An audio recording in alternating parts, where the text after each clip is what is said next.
Hey guys, got a 2018 plate BMW X3 here. I'm going to show you how to reset the tyre pressure warning light on this one. So this one we're going to use the controls in the centre of the console here, and then the screen in the centre of the dash. So first we're going to press the menu button, which will take us to this.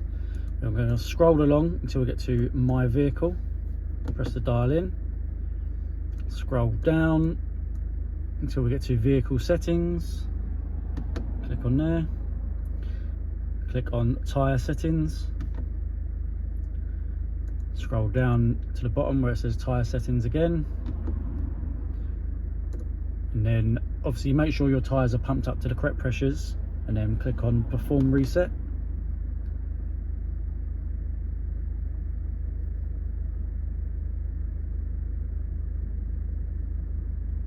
And that's it. All you've got to do is drive off and then it will save it.